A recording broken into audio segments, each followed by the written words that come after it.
Bienvenue sur Vieille Rue, nous sommes en direct de Portland, nous sommes arrivés hier et là c'est notre première grosse journée et on vous dit à plus tard. Petit déjeuner. So we have a cafeteria here.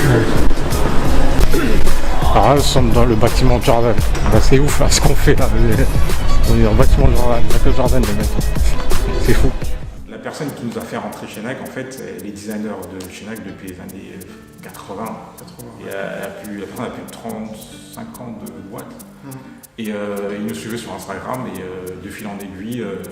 Des échanges, d'affinités.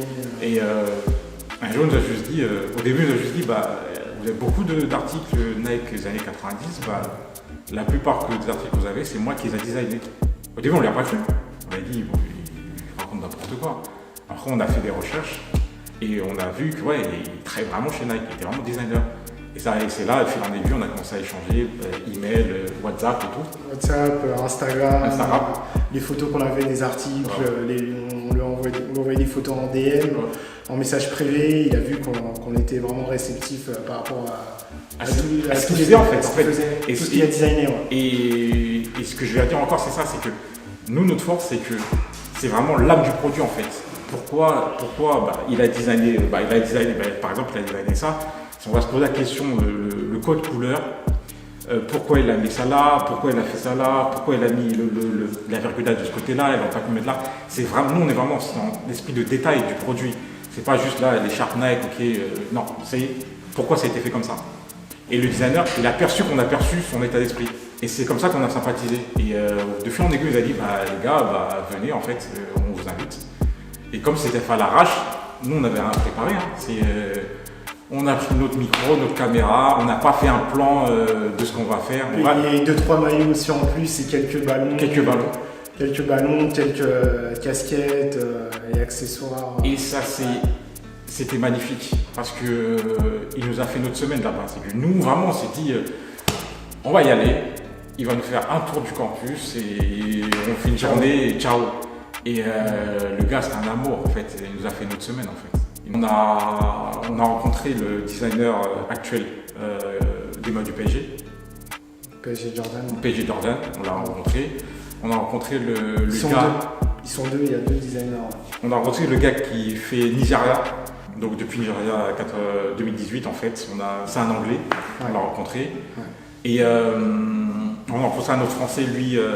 Il s'occupait du PSG dans les années 2000 en fait, tout ce qui est qualité produit en fait. Donc Nike conception, fait des produits, il va dans les clubs, pour les joueurs ils essayent les tenues, les maillots, les tenues de match. Les joueurs donnent leur avis, s'ils aiment, ils n'aiment pas, les retours sur le matériau, s'ils aiment, ils n'aiment pas. Super gentil. You know who that is? The real one. The real one. Number 9. Et la cerise sur le gâteau, on est parti aux archives de la marque. Ça s'appelle le DNA. DNA, ouais. Ça s'appelle le DNA, il y a les archives de chez Nike depuis le tout début en fait. Que ce soit dans tous les sports, dans le basket, on a vu les premières Jordan. Les prototypes Jordan, Jordan, on a tout vu. Maillot match, on a vu. 4, 7, 4 is good. 11. 6, oh yeah, 6 is good. Tout vu. On avait des gants aussi, on avait des gants pour toucher les produits. On avait des gants, c'était dingue. On a fait Michael Jordan. Il y avait plusieurs sections. Le bâtiment, tu avais cette section. Ouais. Il y a running, football, soccer, soccer, basketball. Ouais, basketball. Running. Ouais. Et par exemple sur football, ils avaient tous les crampons que Nike a fait depuis 1974. Oh, who wore it? Yeah. I'm not sure. I think they did it for like Oregon Ducks for their football team, you know. On a vu le maillot de Ronaldo, Coupe du Monde 98. On a vu les ballons qu'ils avaient fait. Ils avaient designé. On a vu qu'il y avait certains designers se sont inspirés des collections de Nike d'époque. Pour ne pas le citer, Virgil Abloh. Aussi, on a vu comme on a dit, les ballons, on a vu tout ce qui est accessoires. Ils ont également pris des produits qu'on avait. Ouais. Ils ont fait les ça, ils l'ont pris en photo. Parce que derrière la DNA et les archives de Nike, en fait, c'est que, je sais pas si je vais être trop long, c'est que Nike sont arrivés dans le football assez tard, en fait.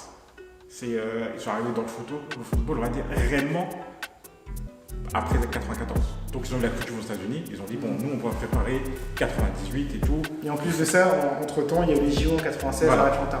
Ils ont dit nous on prépare 98, c'est là qu'on va vraiment faire un boom au football. Il y avait l'équipe du Portugal après, je pense Qui sont arrivés chez Nike en 97, 96, 97, Portugal. Portugal, ouais, peut-être je sais pas si 98 ils étaient déjà Nike.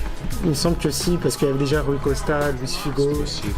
il y avait Vitor Baia, Mais Nigeria aussi, voilà. mais de Nigeria, ils sont 16. Je s'en rappelle. D'ailleurs, on a le œil de Cocha. D'où ils ont eu le Brésil 98, Ronaldo, tout ça, la pub à l'aéroport, ils ont mis des thunes, ils ont fait la campagne. Ils avaient l'Italie aussi. Ouais. C'est que avant ça, ils étaient là sur un clat. Ouais. Donc ils étaient là sur un clat, donc ils ont commencé 74 dans le foot, 80, 90, PSG, Arsenal, Dortmund. Mais ils n'avaient pas l'archive en fait. C'est qu'ils fabriquaient, ils faisaient des protos. Dans l'équipe de Zidane, il y avait 5-6 protos. Avec le temps, un des protos est perdu, quelqu'un l'a pris. Et quand ils sont devenus leaders dans le foot, ils se sont rendus compte en fait ils avaient rien. Et donc nous, comme on était là-bas, et ils ont vu que bon, ces gars-là, ils sont quand même des trucs intéressants. Pourquoi pas archiver ce qu'ils ont en fait. Donc par exemple ça, c'est archivé en photo. Dans l'archive photo, ils ont pris en photo. Là, une des responsables des archives a été choquée. Quand elle a vu ce truc Arsenal, elle a été choquée. Ouais, elle était choquée. Elle a vu aussi des polos qu'on avait. On a aussi des portefeuilles. Des portefeuilles Arsenal. Et Benjamin, il a toujours les gants. Parce qu'ils ont... on était chaud. Nous, nos produits, on les touche normalement. Mais les gens là-bas, elle a mis des gants. Quand elle a pris ça, elle a mis des gants. Elle a mis sur la table, ils ont commencé à regarder les détails, nanana.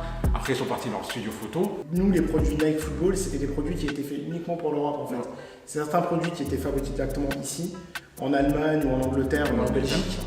Et ces produits-là, ils n'avaient pas de doublons par rapport à ces produits-là, ils les avaient pas conservés. Donc c'est pour ça qu'ils ont pris les photos des archives, ils ont archivé les photos. Ils ont archivé les photos. Tout est dans la tête, hein, parce que pas de caméra, quand on était aux archives, pas de photos, rien. Tout était dans notre tête. On n'avait pas le droit, on nous a même signé un document. Plus de confidentialité. Most same because Supreme brand has to collab with Sluggers. Yeah. Wow. C'est moi. En fait, ça va dépendre pourquoi. Ça va dépendre pourquoi après. Les dates, les événements en termes de football, c'est lui. Même à l'heure d'aujourd'hui, je regarde moins de matchs qu'avant.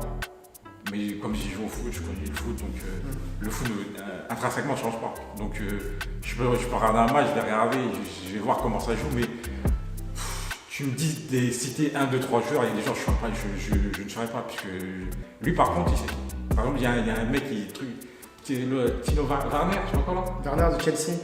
Quand il a fait à Chelsea, c'est là que je l'ai découvert, mais lui il connaissait déjà, moi non.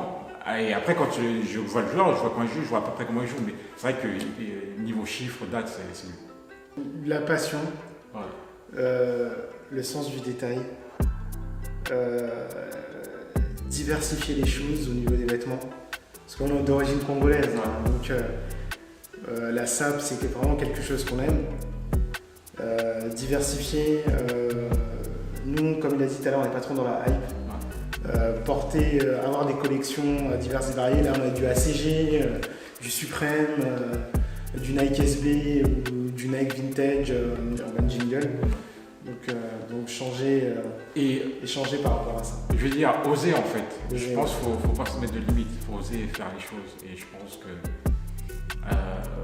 la France, on a un pays, je pense que les gens sont capables de faire beaucoup de choses, mais on se bride en fait. Et je pense qu'il faut aller au-delà de ses limites et avoir une grande ouverture d'esprit, parce qu'il y a du potentiel en France, que ce soit dans le sport ou dans le lifestyle, dans le vêtement, dans tout. Et surtout, je pense qu'en Europe, on a une grosse qualité et je pense qu'on s'en rend même pas compte.